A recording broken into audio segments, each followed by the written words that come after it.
दोस्तों यह तो आप जानते ही होंगे कि दुनिया का सबसे ऊंचा शिखर माउंट एवरेस्ट का है, जिसकी ऊंचाई लगभग 9 किलोमीटर के करीब है। यह पर्वत नेपाल में स्थित है और इस पर्वत की ऊंचाई इतनी है कि इस पहाड़ की चोटी तक कोई जाबाज इंसान पहुंचता है और उसके सिलेंडर की ऑक्सीजन खत्म हो जाती है तो वो इंसान इतनी दर्दनाक मौत मारा जाता है कि देखने वाले की रूह कांप जाए। एवरेस्ट पर खून को जमा देने वाली ठंड, तेज हवाएं, बदलता मौसम, फिर भी एडवेंचर के शौकीन लोग मौत के साथ खेलना पसंद करते हैं। दोस्तों एवरेस्ट का नाम सुनते ही हर किसी के मन में यही सवाल आते हैं कि इस पहाड़ की ऊंचाई कैसे नापी गई, इस पहाड़ का नाम माउंट एवरेस्ट कैसे पड़ा, माउंट की चोटी तक पहुंचने के लिए कितने दिनों का समय लगता है, एवरेस्ट पर चढ़ने वाले को गवर्नमेंट कितने रुपए का इनाम देती है, और अगर आप इस पहाड़ की सैर करना चाहते हैं तो आपको कौन से नियमों को फॉलो करना पड़ेगा। दोस्तों आज के इन्हीं सवालों के जवाब को हम बहुत ही बारीकी से बताएंगे और इस वीडियो में हम माउंट एवरेस्ट के ऐसे अनसुलझे रहस्यों के बारे में बात करेंगे जिनके बारे में आपने अपनी जिंदगी में पहले कभी नहीं सुना होगा। बस शर्त यह है कि आपको इस वीडियो को पूरा देखना होगा। दोस्तों मैं हूँ नारायण और आप देख रहे हैं ट्रेवल द वर्ल्ड। दोस्तों इस वीडियो को लाइक और चैनल को सब्सक्राइब जरूर कर दें।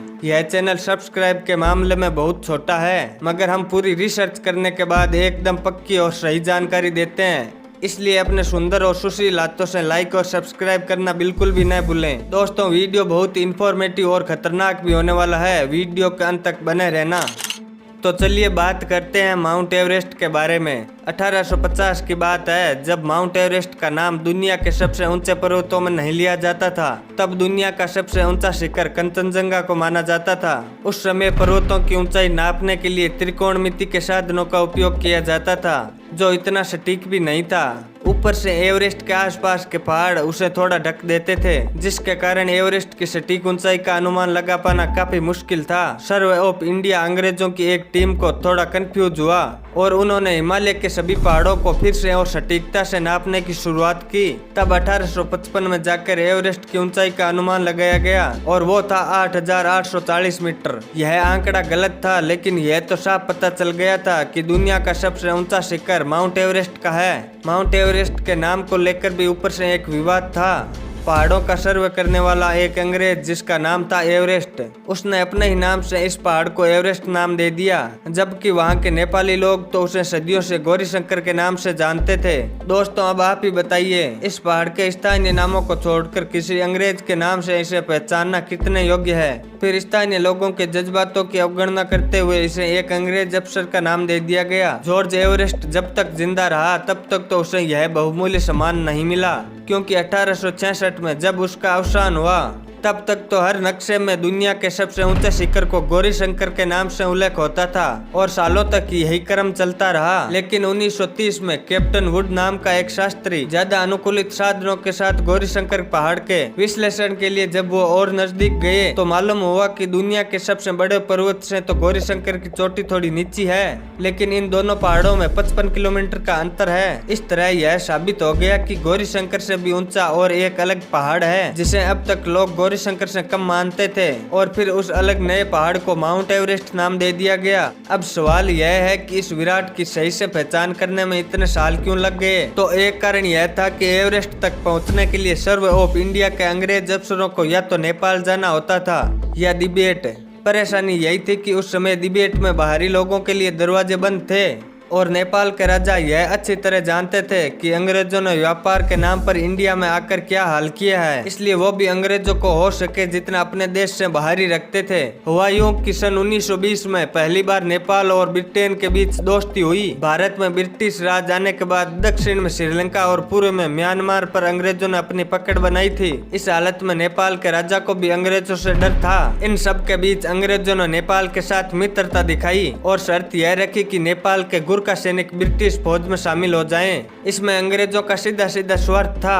अंग्रेज ये चाहते थे कि किसी पराये देश के जाबाज योद्धा उनके लिए लड़ें। दूसरी तरफ नेपाल सुरक्षित रहे और राणा के राज पर भी कोई आंच न आए, ये नेपाल के राणा की इच्छा थी। और उसी समय तिब्बत ने भी अपना साहस दिखाते हुए पर्वतारोहियों को मंजूरी दे दी। कई साहसी पर्वतारोही अपना साहस दिखाने के लिए एवरेस्ट का जायजा लेने के लिए निकल गए। उस समय ब्रिटिश के न्यूज़पेपर द टाइम्स के आर्टिकल में फ्रंट पेज पर छपा था, can mount Everest B claim, मतलब कि क्या हम इंसान कभी माउंट एवरेस्ट की सैर कर पाएंगे। आज हम देखें तो उस न्यूज़पेपर का आर्टिकल बेतुका और गलत सा लगता है, क्योंकि अब तक लगभग 5000 से ज्यादा लोग माउंट एवरेस्ट पर चढ़ चुके हैं और इस पहाड़ को सैर करने में कई लोगों ने अपनी जान भी गंवाई है और कई लोगों की डेड बॉडी तो आज भी उन बर्फीले पहाड़ों में दबी पड़ी है। कई लोग तो 95% पहाड़ को सैर करने के बाद सिर्फ 5% चोटी से दूर होने के बावजूद भी वहां से वापस लौटना पड़ा, क्योंकि वहां पर मौसम बहुत ही भयंकर और विपरीत रहता है और परिस्थिति इतनी खतरनाक होती है कि इंसानियत की आखिरी सीमा तक परीक्षा हो जाती है और हालत तो वहां पर किसी के काबू में नहीं रहते। सबसे पहले एवरेस्ट पर चढ़ने वाले व्यक्ति नेपाल के तेन सिंह थे, उनके साथ न्यूजीलैंड के एडमन हेलरी भी थे। इन दोनों ने माउंट एवरेस्ट को सन 1953 में सैर किया था। एवरेस्ट की चोटी तक पहुंचने वाले सबसे पहले भारतीय अवतार सिंह थे। अवतार सिंह ने 1965 में एवरेस्ट को सैर किया था। 8000 मीटर की ऊंचाई पर परिस्थिति बहुत ही खतरनाक होती है। यहाँ पर अगर किसी की मृत्यु हो जाती है तो उसके शव को वहीं पर पड़ा रहने दिया जाता है, क्योंकि इतनी विपरीत परिस्थिति में वहाँ से शव को वापस लाना आसान नहीं होता। कई पर्वतारोहियों ने चढ़ाई करने के दौरान रास्ते में कई लोगों की लाशें पड़ी मिलती है, लेकिन वो लोग उनके लिए कुछ भी नहीं कर सकते। एवरेस्ट की चढ़ाई करने में सबसे ज्यादा मौतें शिखर के करीब के 800 मीटर के दायरे में होती है। इसे डेथ जोन भी कहा जाता है। कई लोग तो चोटी तक पहुंचने के बाद वापस उतरते समय मौत के मुंह में चले जाते हैं। एवरेस्ट की चढ़ाई करने के लिए 19 अलग अलग रास्ते हैं। इस पहाड़ की चढ़ाई करने का सबसे अच्छा वक्त मार्च से मई तक का माना जाता है। इस समय बर्फ ताजा रहती है और परिस्थिति थोड़ी सी अनुकूलित रहती है, लेकिन कठिनाइयां तो फिर भी उतनी ही रहती है।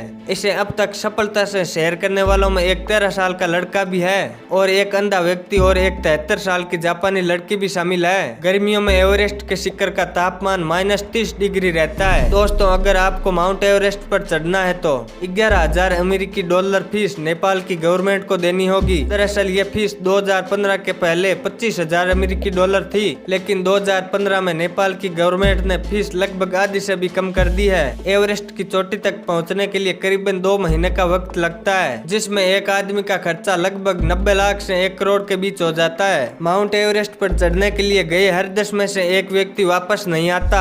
एवरेस्ट पर चढ़े हुए अब तक के लोगों ने वहां और बीच रास्ते में छोड़ी हुई कई चीजों से कचरा इकट्ठा हुआ है, जिसका वजन लगभग 120 टन पहुंच गया है। दोस्तों, आज के लिए बस इतना ही। मैं उम्मीद करता हूँ यह वीडियो आपको बहुत पसंद आई होगी, इसलिए इस वीडियो को लाइक और हमारे इस छोटे से यूट्यूब चैनल को सब्सक्राइब करना बिल्कुल भी न भूलें। चलो फिर मिलूंगा आपसे किसी नए टॉपिक पर, तब तक के लिए गुड बाय।